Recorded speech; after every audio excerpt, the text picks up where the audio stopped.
Poderes de cura. Caminhos mediúnicos da cura.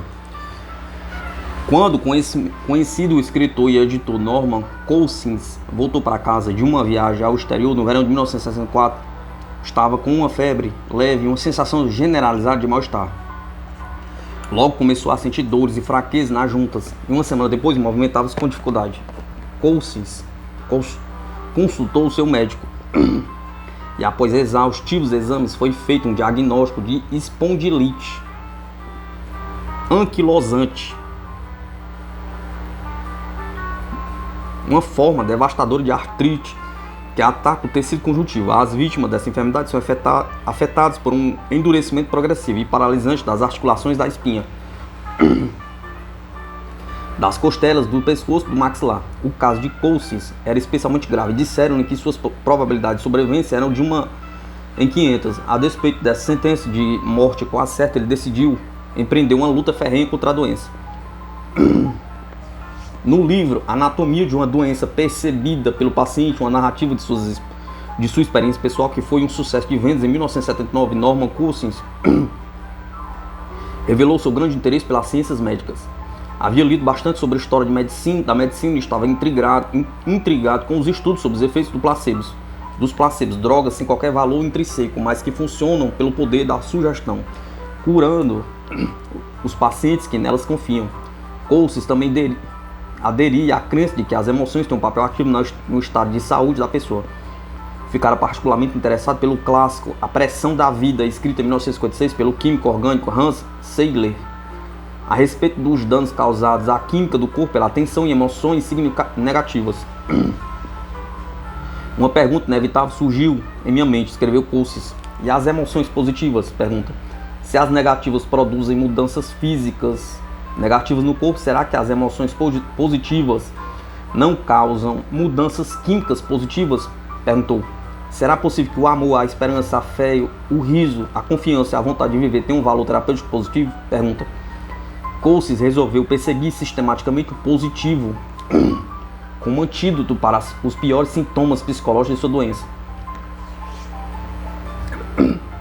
O pânico e o sentimento de impotência, de parceria com seu médico, que continua administrando os cuidados clínicos básicos. Cousins desenvolveu o que chamou de um ambiente auspicioso para a recuperação. Um dos componentes mais interessantes desse ambiente era a terapia do riso. Doses diárias de filme dos irmãos Marx, livros de humor e coisas do gênero, que não só ajudava a aliviar as dores, deixando-a dormir em paz, como também pareceu melhorar sua química sanguínea. Além disso, Cousins convenceu o médico a deixá-lo sair do hospital e mudar-se para um hotel, onde podia descansar sem ser perturbado. 8 dias depois que Cousins assumiu um papel ativo no tratamento, seu espantado médico pôde constatar um progresso genuíno na reação do organismo contra a doença. E embora uma recuperação quase total tenha demorado anos para ser alcançada, Cousins pôde voltar a trabalhar em tempo integral apenas 4 meses depois de começar seu pouco ortodoxo regime.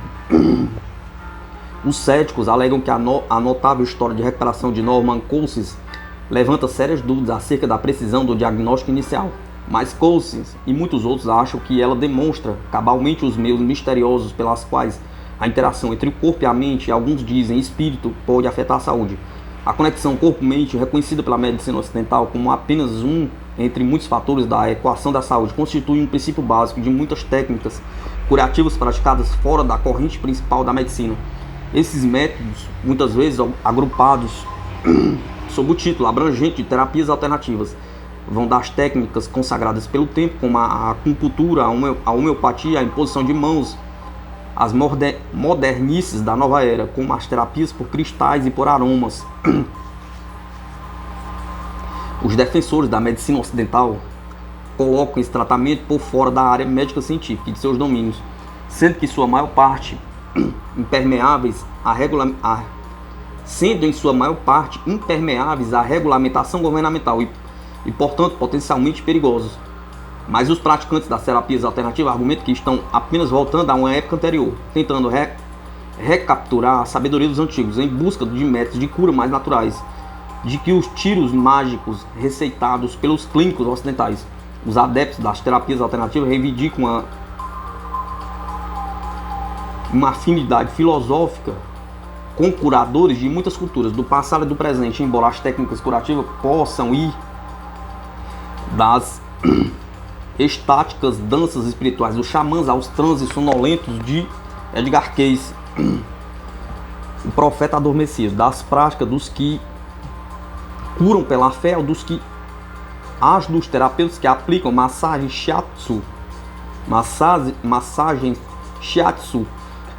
A maioria dos praticantes compartilha a mesma crença subjacente de que a mente, o corpo e o espírito estão indissoluvelmente ligados.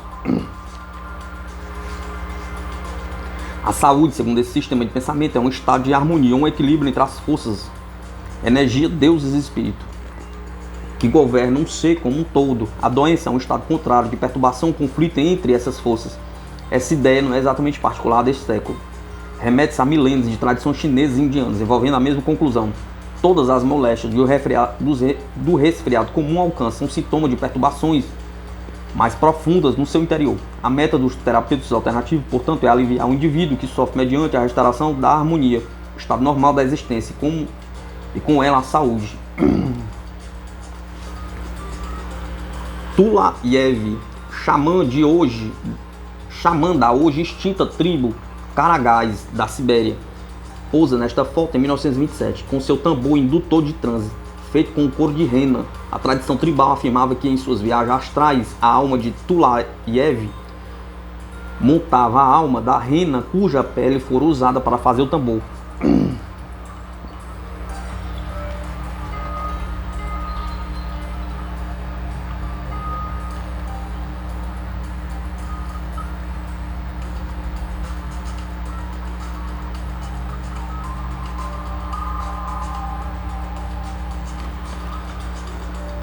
Este apanhador de almas de osso e concha era usado pelos índios Tlingit da América do Norte, para as quais a doença ocorria quando a alma era atraída para fora do corpo. Com este instrumento, os xamãs aspiravam um ar em torno do doente e insuflavam a alma de volta.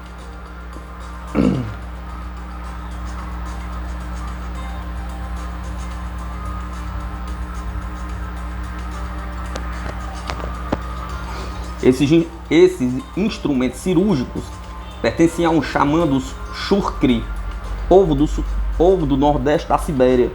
A conta presa à faca de ferro foram supostamente presenteada pelos espíritos. Efígies em couro dos espíritos domados pelo xamã pendem da placa de marfim.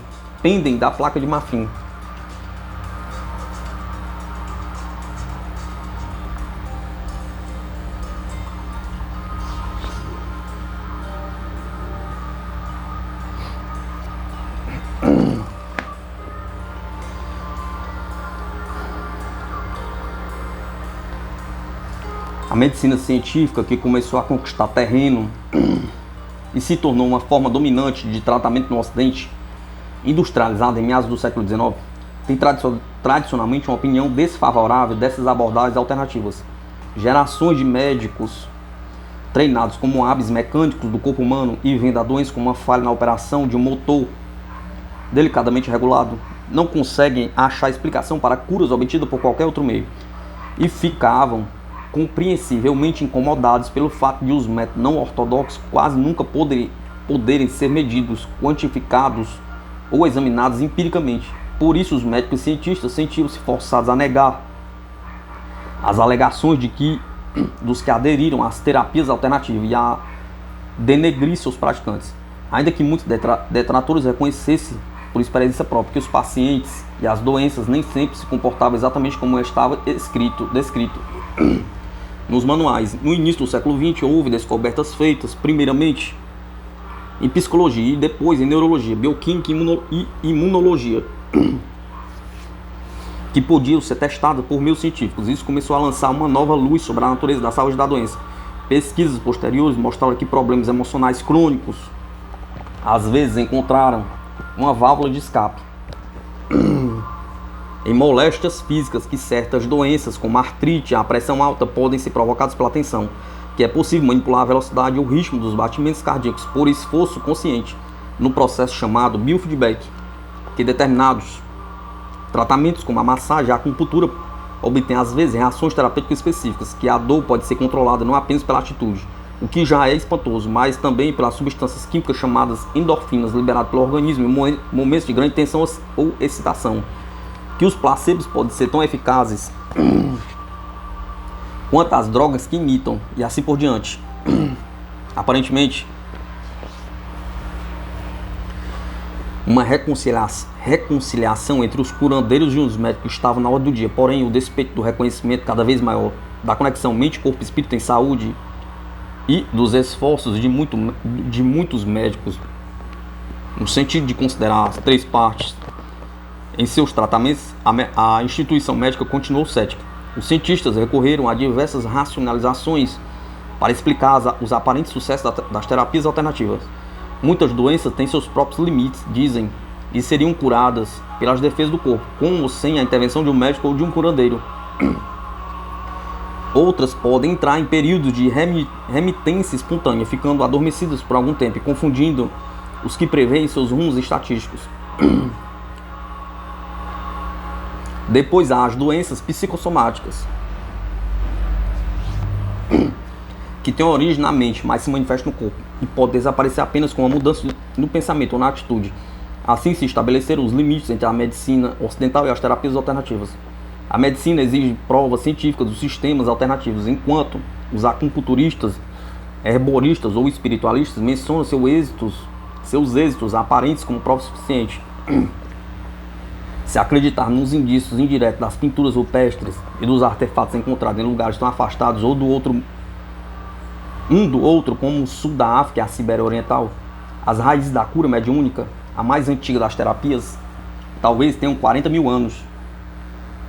Remonta aos tempos dos sacerdotes curandeiros que atendiam às tribos de espécie de coletores e caçadores da Idade da Pedra, conhecidos como xamãs, termo cuja origem se situa entre os povos norte-asiáticos, ura-altaicos e paleo-asiáticos, mas atualmente é usado em quase todo o mundo. Os curandeiros ainda existem como fenômeno religioso e cultural em muitas sociedades tribais. Desfrutam uma posição de respeito em diversas culturas nativas das Américas, da Ásia Central, da África, do Sul, da Índia e da Austrália. Com base nesses exemplos atuais, os etnólogos puderam construir uma imagem detalhada das funções do xamã. O xamã é essencialmente um praticante da magia branca para o bem, que usa seus dons para servir de mediador entre as pessoas e as forças espirituais de um cosmo, muitas vezes hostil. Em muitas tribos, o xamã é visto como semidivino, residente do mundo material, mas capaz de viajar à vontade por outros mundos e comunicar-se livremente com os espíritos. Tais qualidades especiais obrigam-no a conhecer questões relevantes para a sobrevivência da humanidade, mas ocultas para os simples mortais. A palavra xamã deriva de uma palavra de origem tungmancho, samã, que significa saber.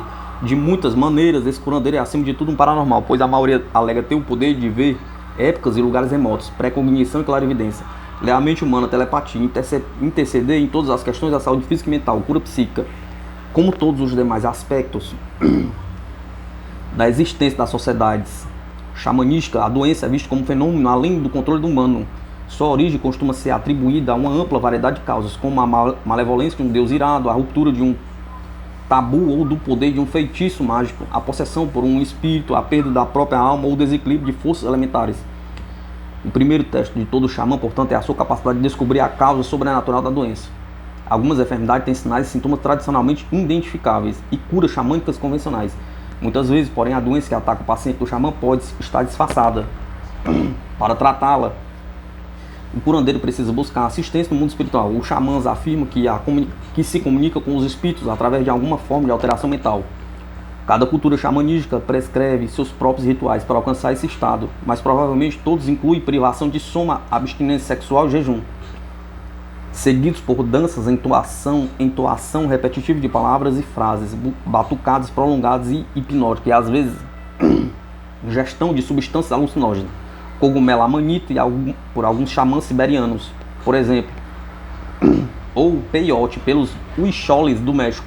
Alguns xamãs entram o que os psicólogos chamam de estado passivo de êxtase, no qual o corpo luta desesperadamente contra os espíritos, sucumbindo apenas quando a possessão toma conta dele. Depois disso, o xamã inconsciente torna-se porta-voz do espírito. Outro assume o êxtase ambulante, as funções corporais diminuem ao mínimo e o xamã parece morrer. Diz que então sua alma viaja para os espíritos em busca de saber e voltar. Em busca de saber e volta quando o xamã desperta para contar o que aprendeu. Um xamã nepalês separa grãos de arroz em uma bandeja de bronze enquanto entoa mantras como porta de um antigo ritual de diagnóstico.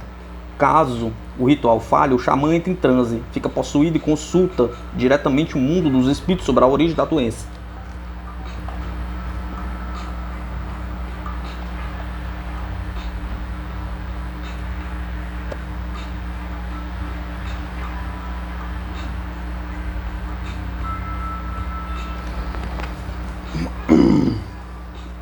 A maioria dos rituais xamanísticos é realizada à noite, à luz do fogo, em um local designado como sagrado, em uma caverna, ou ao lado de uma fonte, ou no alto de uma montanha. A pessoa que está doente faz parte da cerimônia, bem como a restante do clã ou aldeia, que com frequência se junta aos cantos, danças e invocações cerimoniais. O xamã veste roupas simbólicas e traz um tambor grave, uma baqueta e talvez um chocalho, um espelho xamanístico. A cerimônia completa pode durar algumas horas ou vários dias, enquanto a figura fantástica se movimenta com força crescente durante o ritual de cura. Os psicólogos que estudaram o xamanismo a fundo consideraram que esse processo inteiro é terapêutico. Ao admitir que pode fazer o tratamento, o xamã cria no paciente uma expectativa de recuperação, pois consta que os xamãs escolhem intuitivamente as doenças de acordo com suas possibilidades de tratá-las. Acrescente-se a isso a reputação de onisciência do xamã, a confiança e a boa vontade dos espectadores, e a crença do paciente é que não está mais batalhando sozinho contra os maus espíritos. Estão reunidos quase todos os ingredientes para reduzir a tensão emocional, que, como se sabe hoje, tem um papel ativo em muitas doenças. No entanto, a magia curativa do xamã não se limita a isso. É como que o paciente recebe também uma ou mais terapias específicas, cuja eficácia curativa foi comprovada cientificamente nos últimos anos. Estas incluem forma de relaxamento, massagens, prescrição de ervas e de dietas, mentalização, exorcismo, limpeza ritual, confissão, hipnose e uso de placebos. Em geral, os xamãs não escolhem sua profissão, mas são convocados de algum modo poderoso. Um sonho extraordinário, nítido de possessão, a visão de uma busca, um pedido deliberado de informação por um espírito, as provações de uma doença grave seguida de recuperação. O rito da passagem do xamã às vezes é uma cerimônia pública, mas em outros casos pode ser uma conversão pessoal. Seu encerramento costuma incluir uma experiência de morte e ressurreição simbólicas. O xamã eleito pode subir pela árvore do mundo e passar ao reinado celestial, superando assim sua condição terrena. O neófito é então instruído por um mestre xamã ou pelos espíritos no ofício da cura, aprendendo o uso de ervas medicinais, de orações, cantos e ladainhas que são fundamentais nas cerimônias. No Vale do Tizagbo, entre o Nepal e o Tibete, um xamã dança em combate metafórico com o demônio. As fitas em sua cabeça servem para ajudá-lo a contatar deuses e espíritos. A dança é usada para induzir transes xamânicos. Em muitas culturas, com frequência, o xamã prova que seu transe é completo. Outro xamã, Tizagbo, pisa descalço em um metal incandescente. A insensibilidade à dor confirma seu estado de transe.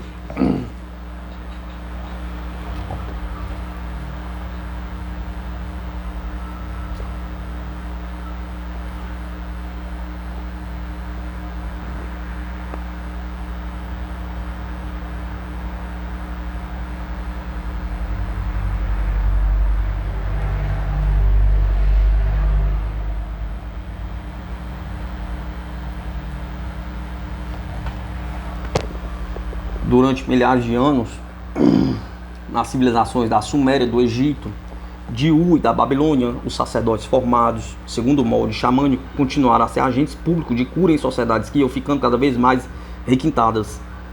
o que talvez fosse um tributo à qualidade de suas técnicas de psicologia combinada com terapia simples. Esses xamãs mais avançados aplicavam sua magia curativa da maneira que sempre o haviam feito,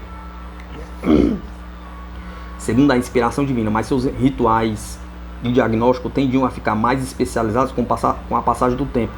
Papiros antigos revelam, por exemplo, que os encantamentos e a medicação variavam de doença para doença. Muitas vezes a cura exigia que o paciente usasse algum tipo de amuleto, como uma imagem de argila ou madeira, um colar de miçangas, uma corda trançada ou uma pedra.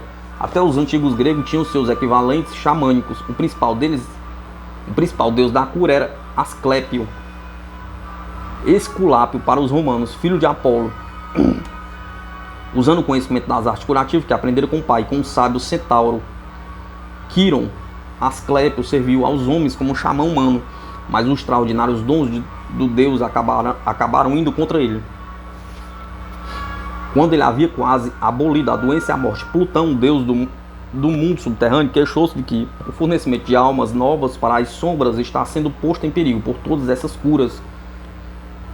Zeus fez com que Asclépio fosse prontamente atingido por um raio. Muitos templos foram erguidos à memória do herói curador morto. E os doentes acorriam vindos dos pontos mais distantes para procurar alívio nesses lugares sagrados, chamados Asclepieia.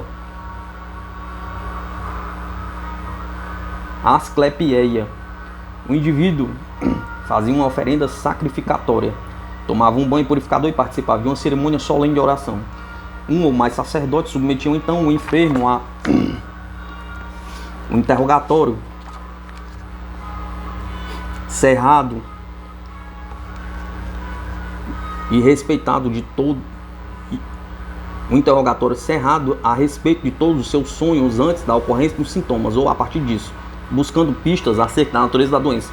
Depois o doente passaria a noite de Abaton, uma varanda com colunas construídas ao redor do templo, onde esperaria a visita de Asclépio, que poderia comunicar-se com o paciente em seu sonho ou curá-lo diretamente. No momento adequado, a pessoa era acordada por um dos sacerdotes e, após mais alguns rituais e encantamentos, enviada de volta para casa. Esta máscara iorquesa de mais de 100 anos pertencia a uma tradição de cura ainda existente. Figuras esculpidas em madeira eram muito usadas nas danças grupais para expulsar a doença das casas e de seus moradores. As máscaras representam seres míticos dotados de poderes de cura.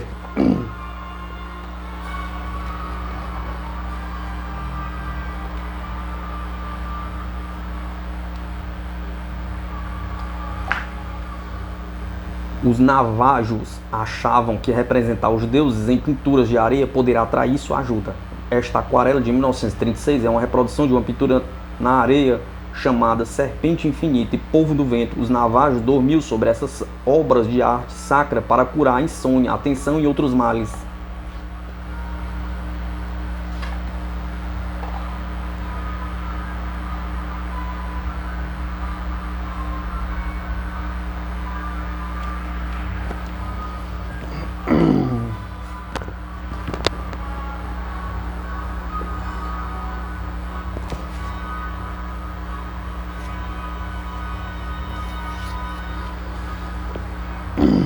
Inscrições gravadas em placas de pedra na Asclepeia de Epidaurus sugerem que muitos doentes conseguiam uma melhora significativa. Uma delas fala de um guerreiro chamado Énipus, que por 6 anos teve a ponta de uma lança na bochecha enquanto ele dormia. O deus extraiu a ponta da lança e entregou-o nas mãos do rapaz.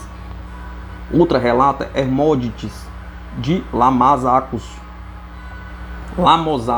tinha uma paralisia no corpo. Em seu sono foi curado pelo deus que lhe ordenou trazer ao templo a pedra mais pesada que pudesse. Quando saísse de Abaton, o homem trouxe a pedra que hoje se ergue diante de Abaton. O culto a Asclépio floresceu sem obstáculos até o século V a.C., quando entrou em cena a extraordinária figura conhecida como pai da medicina, Hipócrates de Cos. Ao contrário da doutrina aceita na época, Hipócrates estava convencido de que a doença era um processo natural, nada tendo a ver com a magia, afirmando que um clínico hábil usando apenas seus poderes de observação, seria capaz de identificar uma enfermidade, tal como outros filósofos gregos. Hipócrates achava que os seres humanos eram uma parte ordenada de um cosmos ordenado. Para ele, assim como há 4 fases da Lua, 4 pontos cardeais da Terra, 4 ventos nos céus e 4 elementos básicos da natureza, o corpo tinha também suas correspondências, 4 humores: sangue, fleuma, cólera amarela e melancolia ou cólera negro. E 4 qualidades: secura, umidade, calor e frio. A saúde dependeria do equilíbrio adequado desses humores e qualidades. A doença seria a consequência natural do desequilíbrio. Hipócrates achava que o principal serviço de um médico era fornecer ao paciente os pré-requisitos através dos quais o poder de cura da natureza pudesse atuar com maior eficácia. Esses pré-requisitos consistiam basicamente em um regime de descanso, cuidados atentos, dieta, exercício ao ar fresco de forma adequada. Uma vez que, quando ele também recomendava o uso moderado de drogas, ele identificou mais de 300 plantas curativas, bem como enemas, purgantes, diuréticos ou sangrias. Contudo, mesmo com essa abordagem mais racional, Hipócrates sempre teve uma opinião modesta acerca do alcance da atuação isolada do clínico. A vida é curta, a arte é longa, as oportunidades fugazes e o julgamento difícil. Acredita-se que ele tenha escrito, acrescentando que, para obter uma cura, o paciente e todos os que estiverem envolvidos na situação devem cooperar. Hipócrates e seus seguidores redirecionaram o desenvolvimento dos métodos de cura no Ocidente, desviando-os do espiritual e encaminhando-os para as causas físicas da doença. Durante séculos, a medicina de todo o mundo grego e mais tarde do Império Romano evoluiu, pelo menos nas cidades, por linhas quase científicas. O médico grego Galeno, no século II, herdeiro intelectual de Hipócrates, contribuiu muito para o avanço dos conhecimentos farmacológicos em especial.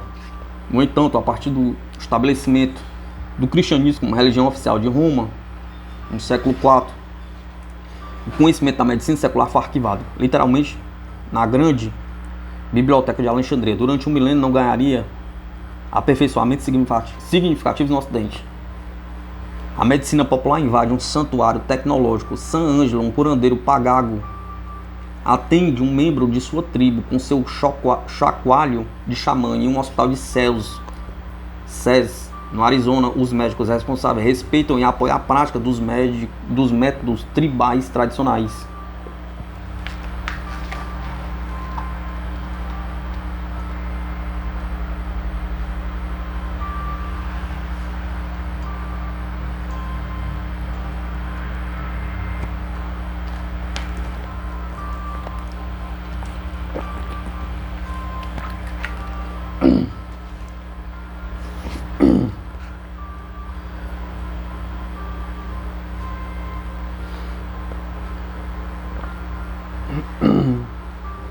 Na Europa medieval, o clero cristão exercia um virtual monopólio das práticas curativas, e os relatos de curas milagrosas estavam entre as principais tentações usadas pelos missionários para atrair convertidos à fé.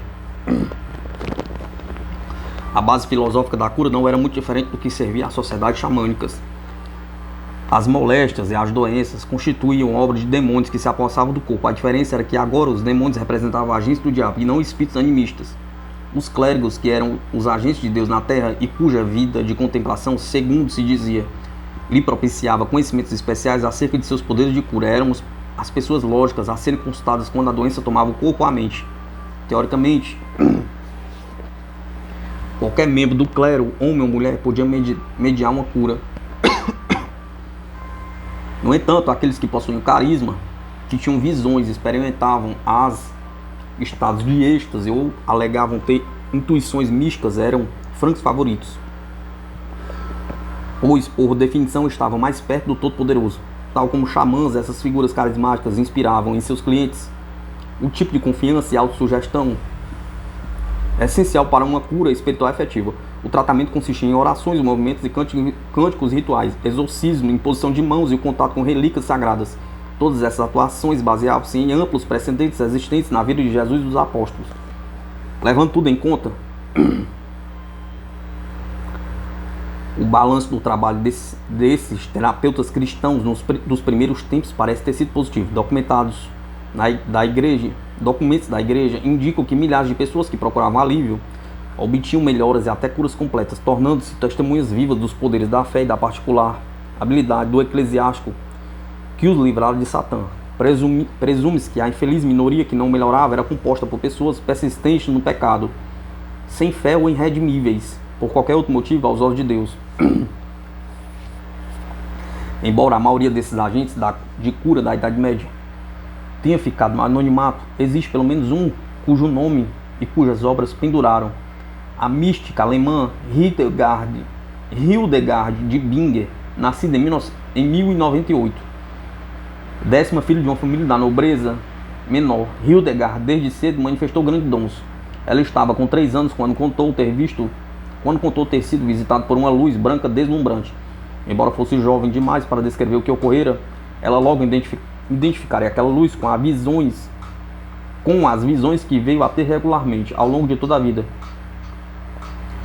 Dizia-se que essas visões permitiam a Hildegard prever o futuro. Na tenridade de 5 anos, ela espantou sua babá ao olhar para uma vaca prenha e prever com precisão as cores do bezerro que ainda não nascera, talvez em virtude dos sonhos peculiares que tinha quando estava acordado. Os pais de Hildegard consagraram a deusa aos 8 anos de idade. Na Idade Média era comum a nobreza oferecer a vida monástica crianças consideradas incapazes de levar uma vida normal devido a um alto defeito. A menina foi viver em um minúsculo convento beneditino, o de São Disibode, perto de Kreuznach, no Vale do Reno. Adaptou-se alegremente à vida no convento, confiando suas visões misteriosas apenas à sua mestra e mãe substituta, Jutta de Spolheim. Após a morte de Jutta, em 1136, Hildegard, uma jovem muito piedosa, sucedeu-se na liderança do convento. 5 anos depois, aos 42 anos, consta que ela recebeu um chamado à profecia. Mais uma vez, através de uma visão, pela primeira vez, ela começou a fazer um registro das incontáveis imagens que lhe apareciam pelo resto da vida. Descrevendo suas experiências mediúnicas para outro clérigo, anos mais tarde, Hildegard escreveu: sempre tive essa visão em minha alma. Não as ouço com meus ouvidos externos, nem as percebo com os pensamentos de meu próprio coração, nem por qualquer combinação de meus 5 sentidos, mas apenas em minha alma, enquanto meus olhos externos estão abertos. Assim jamais entrei em êxtase com minhas visões, vejo-as totalmente despertas, de dia ou de noite. A luz que assim vejo não é especial. A luz que assim vejo não é espacial, mas é de longe mais brilhante do que uma nuvem que reflete o sol. Não consigo medir sua altura, comprimento ou largura. Chamo-a de reflexo da luz viva. E assim como o sol, a luz e as estrelas aparecem na água. Os escritos, sermões, virtudes e certas ações humanas tomam forma para mim e senti-lo dentro dela. Os pesquisadores modernos argumentam convincentemente que as visões de Hildegard resultavam, na verdade, de sintomas de uma enxaqueca. Mesmo assim, muitos curadores contemporâneos e seguidores da chamada Nova Era adotaram Hildegard com entusiasmo, exaltando-a como profetisa e possuidora do dom de cura.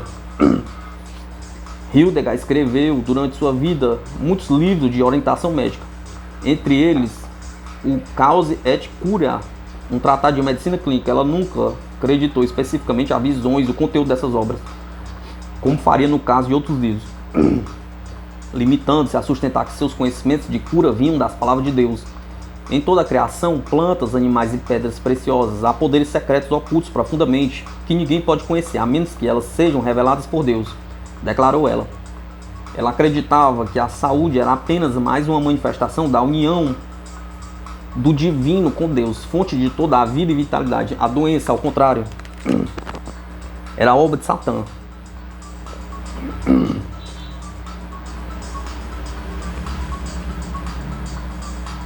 A encarnação de todo o mal era Satã, afirmava ela, que separava os homens de Deus, e nessa separação a humanidade ficara exposta a influências cósmicas e atmosféricas capazes de perturbar a harmonia que existira outrora entre os blocos básicos de cosmo em cada um de nós, fogo, ar e terra.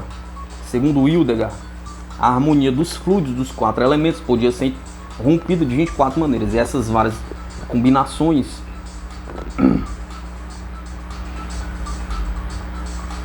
Manifestavam-se em 24 doenças básicas, viríditas, literalmente verdor, mas simbolicamente o princípio da energia e da criação vitais. Foi o nome dado por ela à força curadora das enfermidades.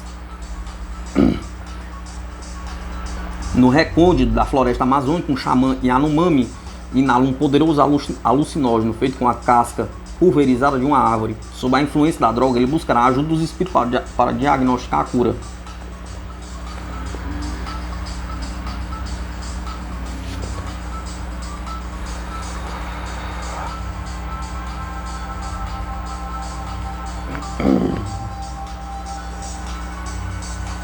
Os tratamentos de Hildegard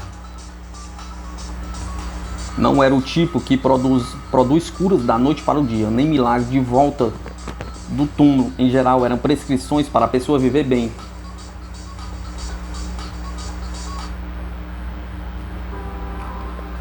Espiritual e fisicamente, para recobrar a harmonia cósmica. A maioria dos remédios da abadesa combinava moderação na dieta, reafirmação espiritual e talvez uma boa dose de cereais integrais com alto conteúdo de fibras. Também considerava úteis ao tratamento de diversas pedras preciosas, teoria adotada por muitos curadores da atual nova era.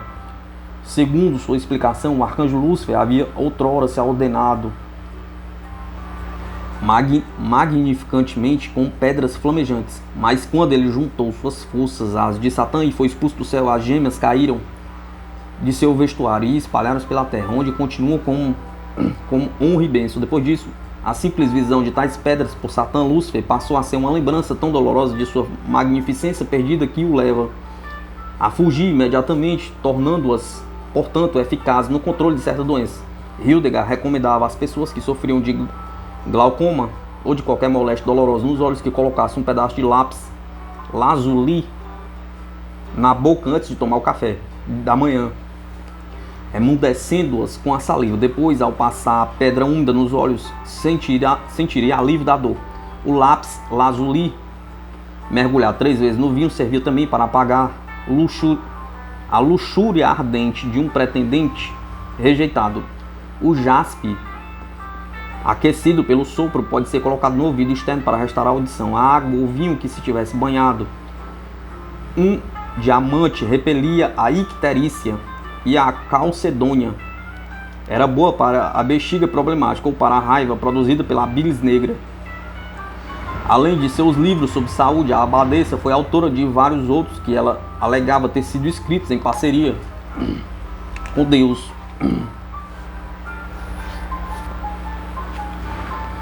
Entre estes últimos incluía-se Escívias, onde ela profetizava um mundo regenerado, os anjos voltarão com confiança para ficar entre os homens.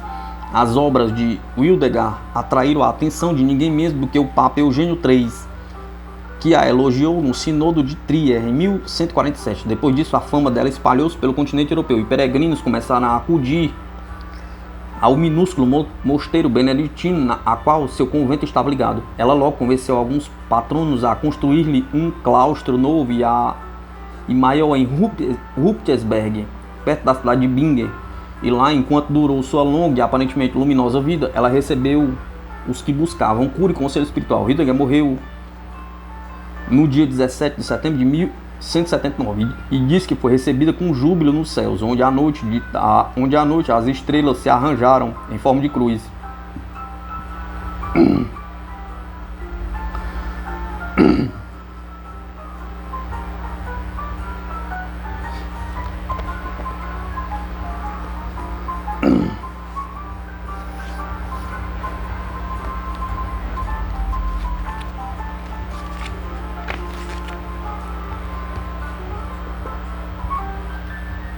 Poderes de cura.